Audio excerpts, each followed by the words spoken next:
Today in this video, we are sharing the untold truth about the meeting between Donald Trump and Volodymyr Zelenskyy. What really happened when these two leaders sat together? Was it a friendly talk, or was there hidden tension? Some say secret deals were made, while others believe it was just politics. But what is the real story? Stay with us until the end, as we reveal the facts, the surprises, and how this meeting could change world politics. And before we dive in, don't forget to like, share, and subscribe to stay updated with more interesting videos. Chapter 1. The Meeting That Shook the World. On February 28, 2025, a very important meeting took place in the White House, U.S. President Donald Trump and Ukrainian President Volodymyr Zelenskyy sat face-to-face in the Oval Office. The world was watching closely, expecting this meeting to strengthen the relationship between the United States and Ukraine. But the problem was, things did not go as planned. Trump wanted Ukraine to negotiate peace with Russia. He believed that the war had gone on for too long and that Ukraine should make some compromises to end it. However, Zelenskyy strongly disagreed. He said that Ukraine's freedom and independence were not up for discussion. He made it clear that he would not surrender any land to Russia. The tension in the room grew. Trump then accused Zelenskyy of not showing enough gratitude for all the help the U.S. had given to Ukraine. Zelenskyy, staying calm but firm, responded that Ukraine appreciated the support but would not change its principles. The meeting ended suddenly, with Trump canceling a planned press conference. The two leaders walked out of the room without shaking hands, leaving the world in shock. Chapter 2. The Dress Code Dispute. Even before the meeting started, there was already a small conflict between Trump and Zelenskyy. Trump had requested that everyone wear formal suits, as was customary in the White House. But when Zelenskyy arrived, he was dressed in his usual military outfit, a green army shirt and cargo pants. Trump was not happy about this. He saw it as a sign of disrespect. He believed that official meetings in the White House required formal dress. However, Zelenskyy did not see it that way. He always wore military clothing because his country was at war. He wanted to show that he stood with his soldiers and his people. This small disagreement over clothing revealed a deeper problem. Trump and Zelenskyy had very different ways of thinking. One cared about traditions and appearances, while the other focused on symbolism and resistance. The tension in the room was already building before the real discussions even began. Chapter 3. The Aid Argument. One of the biggest topics in the meeting was U.S. financial and military aid to Ukraine.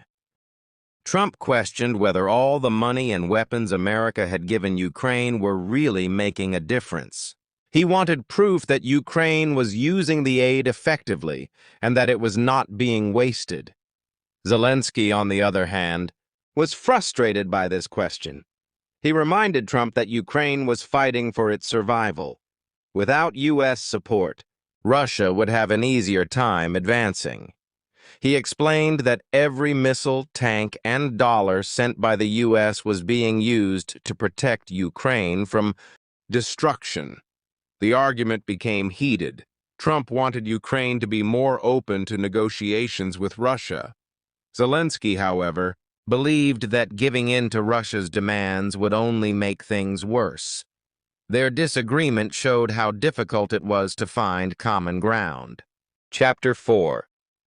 European leaders react. News of the failed meeting spread quickly. European leaders were deeply concerned. They knew that if the U.S. reduced its support for Ukraine, it could weaken Ukraine's ability to fight against Russia. Countries like the UK, France, and Germany understood that a weakened Ukraine could lead to more problems for the whole of Europe. French President Emmanuel Macron spoke out first. He said that Europe must stand united against Russian aggression, no matter what decisions the U.S. made. UK Prime Minister Keir Starmer also reassured Zelenskyy that Britain remained committed to Ukraine. He emphasized that supporting Ukraine was not just about helping one country, it was about protecting democracy in Europe. The reactions from European leaders showed that Ukraine was not alone. Even though the meeting with Trump had been disappointing, Zelenskyy knew he could still count on his allies in Europe. Chapter 5. The London Defense Summit. A few days later, European leaders held an emergency summit in London. They needed to come up with a plan to support Ukraine in case the U.S. reduced its aid. The leaders discussed increasing their military assistance, sending more weapons, and even training Ukrainian soldiers. UK Prime Minister Keir Starmer presented a four-step plan to help Ukraine. The plan included providing more military support, strengthening NATO's presence in Eastern Europe, increasing economic sanctions on Russia, and working on a diplomatic strategy to end the war. The leaders agreed that they had to stay united and take action quickly. By the end of the summit, European nations pledged to send more aid to Ukraine. They also started working on a new security plan that would allow them to act even if the U.S. hesitated. The message was clear. Europe would not back down. Chapter 6. Russia's aggressive response.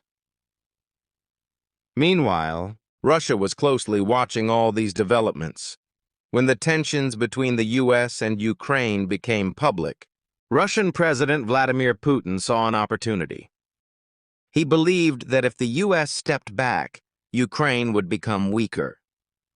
In response, Russian forces launched new attacks in eastern Ukraine. Cities that had been relatively calm for months were suddenly under heavy bombardment. Russian troops pushed forward, trying to take advantage of the situation. The world reacted with outrage. The United Nations called for an emergency meeting. European leaders condemned Russia's actions. But despite the international pressure, Russia continued its attacks, showing that it had no intention of stopping the war anytime soon. Chapter 7. Europe's Pursuit of Peace. While the fighting on the ground intensified, European leaders worked hard to find a peaceful solution. The UK and France led efforts to create a new peace plan. They wanted to bring the US, Ukraine, and Russia to the negotiation table. The plan focused on stopping the war while making sure Ukraine's security was protected. One idea was to deploy an international military force in Ukraine to prevent further Russian advances. Another idea was to introduce new security agreements that would guarantee Ukraine's independence. However, there was a problem. Russia had no interest in peace talks, and Trump was still unsure about how much support he wanted to give Ukraine. Despite the challenges, European leaders continued their diplomatic efforts, hoping to find a way forward. Chapter 8. The London Defense Summit continues. As the London Defense Summit continued, more countries joined the discussion. Germany, Poland, and other NATO members pledged additional military aid to Ukraine. They knew that if Ukraine fell, other countries in Eastern Europe could be at risk next. European leaders also discussed the possibility of increasing their own defense budgets. For years, many European countries had relied on the U.S. for protection. But now, with Trump's uncertain stance, they realized they needed to take more responsibility for their own security. Despite the serious discussions, there were still disagreements. Some leaders wanted to focus more on diplomacy, while others believed that military strength was the only way to stop Russia. The debate showed how complex the situation was. Chapter 9. NATO's Role in the Crisis. As the crisis continued, NATO's role became even more important. Some NATO members, like Poland and the Baltic states, were particularly worried about Russia's aggression. They pushed for stronger military actions, such as deploying more NATO troops near Ukraine's borders. Other NATO members were more cautious. They wanted to avoid direct conflict with Russia and preferred focusing on economic sanctions and diplomacy. But with Ukraine under attack and the U.S. taking a step back, NATO had to make difficult decisions. In the end, NATO agreed to send more weapons and increase training programs for Ukrainian soldiers. They also discussed long-term strategies to strengthen European defense in case of future conflicts. Chapter 10. The Future of U.S.-Ukraine Relations. Despite the tensions, Ukraine still hoped to keep its alliance with the U.S. strong. After the disastrous Oval Office meeting, Zelensky's government worked behind the scenes to maintain communication with American officials. Many U.S. politicians, even some from Trump's party, still supported Ukraine. They urged Trump not to abandon the country. Meanwhile, European leaders continued to strengthen their own defense strategies, preparing for any outcome. The war was far from over, and the world remained uncertain about what would happen next. Would Trump change his mind? Would Europe be able to handle the crisis alone? Only time would tell.